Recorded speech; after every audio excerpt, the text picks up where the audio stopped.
포토샵 강좌입니다. 자, 선택 툴에 대해서 계속 알아보겠습니다. 어, 자, 라스트 툴이 있는데요. 라스트 툴은 올감이라고 얘기합니다.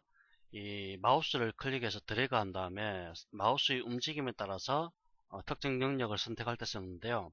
자, 이 뉴 셀렉션이 선택이 되어 있고요. 자, 이 선택을 할 때 선택 영역을 추가를 할 수 있기 때문에요.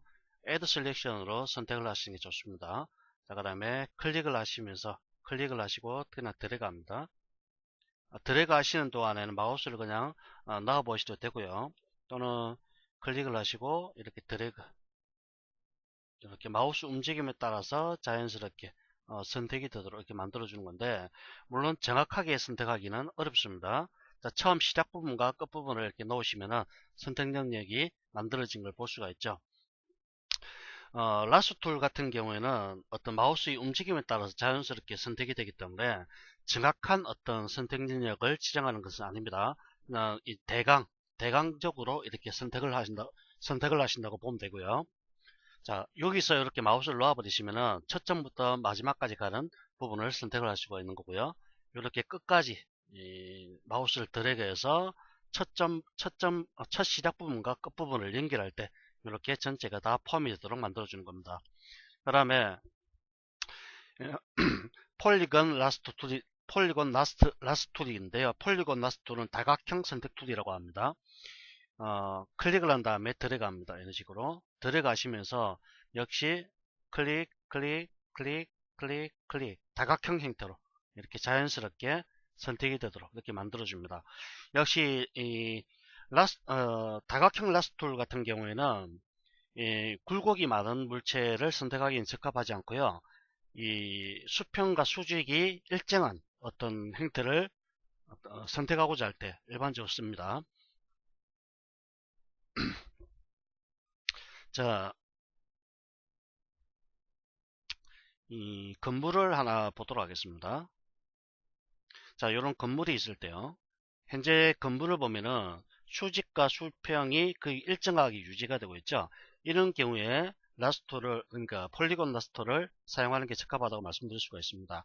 자, 약간 울퉁불퉁하게 되어 있는데요. 이런 울퉁불퉁한 부분은 무시한다고 가정을 하는 거죠. 라스터를 선택하시고 클릭, 클릭, 클릭, 클릭, 클릭, 클릭. 이런 식으로 다각형 형태로 선택할 때 일반적으로 씁니다. Shift 키 누르면은 직선으로 만들 수가 있습니다.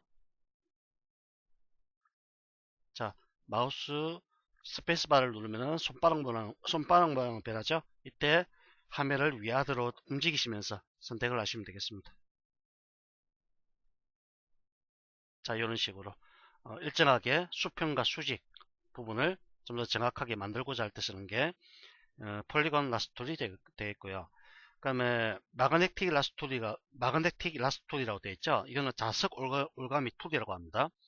자석 올가미 툴은 좀 더 울퉁불퉁한 모양을 선택하고자 할 때 가장 많이 씁니다. 이 자석이라는 거는 우리가 뭔가 자석을 사용하면 어떤 물체에 갖다 대면 찰싹 달라붙는 듯한 느낌을 얻을 수가 있죠. 그와 같은 느낌이 나타납니다. 자, 경계선을 마우스 클릭하시고요. 들어가십시오. 들어가시면은 이 경계선을 따라서 자연스럽게 이렇게 만들어지게 됩니다. 자, 가시면서 요렇게 어떤 급격하게 어떤 곡선이 변하는 부분 있죠. 이런 경우에 마우스를 한번 클릭하십시오. 클릭을 한 다음에 다음 점으로 이렇게 이동합니다. 역시 여기서 클릭, 다시 다음 점으로 이동.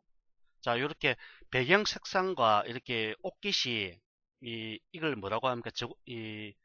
저고리라고 합니까? 자, 이게 약간 삐져나와 있는데요. 이런 경우에는 정확하게 배경 색상 때문에 선택이 어렵기 때문에 마우스를 한번 클릭을 해줍니다. 그러면은 정확하게 선택이 되죠. 자, 마우스를 움직이다 보면은 잘못 선택된 경우가 있는데요. 이때는 백스페이스 키 누릅니다. 백스페이스 키 누를 때마다 이렇게 선택이 취소가 되는 걸 볼 수가 있죠. 자, 이렇게 갔죠? 잘못됐죠? 백스페이스 키 누릅니다. 클릭, 클릭. 자, 이런 식으로 외곽선을 따라서 이렇게 갑니다.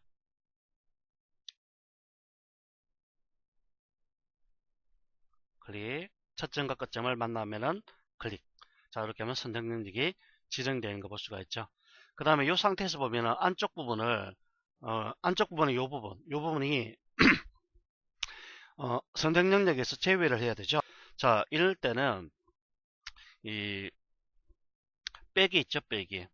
빼기를 subtract from selection 이걸 선택합니다. 이 상태에서 이렇게 가시면 됩니다. 자, 이것도 선택이 잘못됐기 때문에 백스페이스 클릭 이렇게 따라갑니다. 자, 그러면 이렇게 이 부분이 선택 영역에서 제외가 되는 거죠. 그다음에 이렇게 선택을 하고 난 다음에 백그라운드를 지우고 싶다. 자, 이렇게 선택한 거는 지금 뭘 선택한 겁니까? 배경색을 선택한 게 아니라 현재 보이는 저고리를 선택한 겁니다. 그럼 배경 부분을 지우고자 할 때는 에디트 메뉴에 가셔서 인버즈 시킵니다. 셀렉트 메뉴에 가셔서 인버즈 선택합니다. 인버즈 선택하면은 현재 저고리가 선택되는 게 아니라 배경이 선택되는 겁니다. 이 상태에서 델리트 키 누릅니다. 자, 현재 우측에 보면은 레이어라는 부분에 백그라운드라고 되어 있죠. 이걸 더블 클릭하십시오. 백그라운드 글자를 더블 클릭합니다. 그러면은 이름이 레이어 0번으로 바뀝니다. OK 누르시면은 이게 백그라운드 이미지에서 일반 네스터 이미지라는 걸로 바뀝니다. 네스터 이미지라는 것은 편집이 가능한 이미지라는 뜻이고요. 앞서서 백그라운드라는 말은 편집이 안 된다는 의미로 생각하시면 됩니다. 즉, 이 상태에서 백그라운드 이미지를 수정하고자 할 때는 항상 이렇게 레스터 이미지로 바꿔주셔야 됩니다. 이 상태에서 델리트 키 누릅니다. 자, 그럼 보시는 바와 같이 배경 색상이 삭제된 걸 볼 수가 있죠. 배경 색상이 삭제된 상태에서 본인이 원하는 어떠한 색상이나 또는 어떠한 이미지를 갖다가 삽입할 수가 있는 겁니다. 자, 제가 Alt 델리트 키를 누릅니다. 그러면 보시는 바와 같이 이렇게 색상이 채워진 걸 볼 수가 있죠. 이놈의 카톡은 시도 때도 없이 울리니까 귀찮습니다. 자, 작업이 다 되셨으면 컨트롤 D를 눌러서 선택 해제하고요. 자, 그 다음에 마그네틱 레스토까지는 봤고요. 그럼 우측에 오셔서 킥 셀렉션 툴이라는 부분이 있습니다. 킥 셀렉션 툴. 이건 빠른 선택 툴이라고 얘기하는데요. 빠른 선택 툴은 앞서 우리가 봤던 마슬봉 툴 있죠. 아니죠. 이 킥 셀렉션 툴은 밑에 있는 매직 윈드 툴하고 그 다음에 마그네틱 라스 툴을 합쳐놓은 듯한 그런 역할을 해주게 됩니다. 자, 킥 셀렉션 툴. 킥 셀렉션 툴은 주로 색상차가 여실히 드러날 경우에 유용한 기능입니다. 자, 클릭을 합니다. 들어가십시오. 클릭. 자, 보면은 우측 상단에 보면은 잘못되어 있죠. 마이너스가 되어 있죠. 플러스로 바꿔주시고요. 이런 식으로 마우스를 들어가십시오. 들어가면 이렇게 선택 영역이 자동으로 지정이 됩니다. 자, 이렇게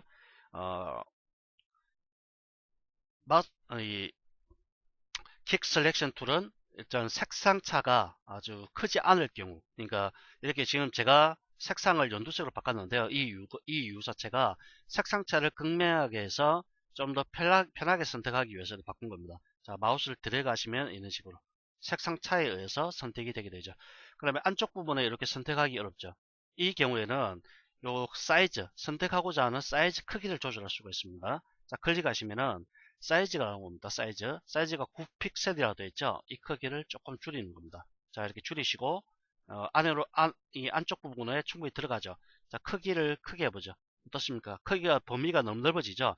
이런 경우에 클릭을 하게 되면 엉뚱한 부분에 선택이 되게 됩니다. 그래서 사이즈를 조절하시면서 선택 영역을 조절하셔야 됩니다. 자, 클릭 이렇게 자, 한꺼번에 이런 식으로 선택이 되게 됩니다. 그럼 요거는 선택 영역을 빼주는 거고요. 이거는 새롭게 선택 영역을 구성할 때 쓰는 거죠. 이런 식으로. 자, 컨트롤 D를 눌러서 선택 해제하시고요. 그 다음에 매직 웬드 툴이라고 있는데요. 이거는 마술봉 툴이라고 합니다. 마술봉 툴은 상당히 오랜 기간 포토샵에서 사용되었던 기능 중에 대표적인 기능입니다. 이것도 역시 마찬가지로 색깔에 의해서 가장 조절하기, 물체를 선택하기 가장 편합니다. 자, 클릭하게 되면 한꺼번에 이렇게 선택이 됩니다. 자, 이런 식으로 간단하죠. 자, 비슷한 색상 클릭 선택이 되죠. 자, 이 상태에서 제가 색깔을 좀 달리하겠습니다. 빼기를 선택하시고 이 부분을 이렇게 빼버리겠습니다. 빼버리면은 현재 여기서부터 요까지만 지금 선택이 되는 겁니다. 그러면 이거 선택 영역을 색깔을 좀 바꿔보죠. 자, 컨트롤 요 색깔을 채워 넣었습니다. 자, 다시 볼까요? 이렇게 선택되는 상태에서 전경색이나 배경색을 칠하고자 할 때 컬러 피커에서 색깔을 선택하시고요. 자, 전경색입니다. Alt 델리트 키를 누릅니다. 그러면은 전경색이 채워지고요. 그 다음에 컨트롤 델리트 키를 누르면은 배경색이 채워지게 됩니다. Alt 델리트 키는 전경색, 컨트롤 델리트 키는 배경색 이렇게 각각 채워진다는 걸 우리가 볼 수가 있죠. 자, 취소할 때는요. 여기 보면은 히스토리라는 부분이 있습니다. 히스토리 클릭을 하시고요. 히스토리라고 나오죠. 자, 한 단계씩 위로 가게 되면은 이전 작업했던 내용을 그대로 다시 적용할 수가 있고요. 자, 이 상태에서 매직 웬드 툴 클릭하겠습니다. 클릭 어떻습니까? 이 부분만 선택이 되는 걸 볼 수가 있죠. 자, 다시 이 부분 클릭, 이 부분만 선택이 됩니다. 이렇게 상단에 보면은 New Selection, 그 다음에 이 Add Selection, 그 다음에 Intersect, Subtract, 그 다음에 Intersect 각각 나오고요. 샘플 사이즈에는 보시면 여러 가지 형태의 사이즈를 정할 수가 있는데 이거는 평균화 시키는 겁니다. 평균화. 즉 어떤 매직 웬드 툴을 통해서 클릭을 할 때 어느 정도의 색상 차를 이용해서 그냥 색상 차를 평균화 시키는 거죠. 요 같은 경우에는 지금 보시다시피 요 왼쪽에 있는 어떤 색상과 우측에 있는 연두색 색상의 차가 아주 극명하게 나타납니다. 이럴 경우에는 아주 쉽게 선택을 할 수가 있습니다. 그런데 문제는 이럴 경우에 자 이렇게 색상차가 많이 나지 않을 경우에 그럴 경우에는 어느 정도의 색상차를 평균화시켜서 두 가지의 색상을 평균화시켜서 선택할 것인가 그걸 나타낼 수가 있는 겁니다. 허용 오차는 32라는 부분인데요. 이거는 다음에 차근차근 보도록 하고요. 나머지는 일단 무시하십시오. 자, 이때 우리가 몇 가지를 봤습니다. 선택할 때 라스톨, 폴리건 라스톨, 마그네틱 라스톨, 그 다음에 이 퀵 셀렉션 툴, 매직 윈드 툴 각각 있는데요. 이 선택 툴에 대해서 반드시 여러분들 숙지를 하셔야 됩니다. 선택 툴의 중요성에 대해서는 제가 저번 시간에 말씀드렸다시피 포토샵은 편집하는 프로그램입니다. 편집을 하기 위해서는 특정 영역을 선택을 해야 되는데 그 선택하기 위해서는 각각의 역할들을 잘 숙지를 하셔야 됩니다. 올가미 툴은 대강 선택을 하는 것이다. 이해하셔야 되고요. 폴리건 라스툴은 약간 어떤 울퉁불퉁한 모양보다는 수평이나 수직이 많은 건물 같은 거 선택하고자 할 때 가장 유용한 방식이고요. 마그네틱 라스툴은 이 경계선을 따라서 자연적으로 어떤 자석이 물체에 달라붙듯이 이렇게 선택을 해줍니다. 다 선택이 잘못될 경우에는 백스페이스 키 눌러서 선택을 유지하시고요. 이렇게 움직이다 보면 잘못되죠. 백스페이스 누릅니다. 자, 그 다음에 이렇게 모서리가 급격하게 돌아갈 때는 마우스로 한번 클릭을 해주시고요. 이렇게 움직이시면 되겠습니다. 자, 이때 여러분들 잡으셔야 될 부분이 마우스를 이렇게 한번 클릭을 하게 되면 점이 찍히죠. 이걸 앵커라고 얘기하는데요. 이게 포인트 점이라는 뜻입니다. 포인트 점. 자, 주의하셔서 보셔야 됩니다. 그 다음에 킥 셀렉션 툴과 매직 밴드 툴은 일반적으로 색상 차이에 의해서 선택을 하는 건데 이 매직 밴드 툴 같은 경우에는 가장 포토샵에서 가장 선택 능력 지정할 때 가장 오래된 방식 중에 하나입니다. 가장 간편하게 사용할 수 있고요. 색상차가 아주 극명하게 날 때 가장 쉽게 사용할 수가 있습니다. 킥 셀렉션 툴은 브러쉬 사이즈를 통해서 이렇게 선택을 하실 수가 있게 되겠습니다. 자, 수고하셨습니다.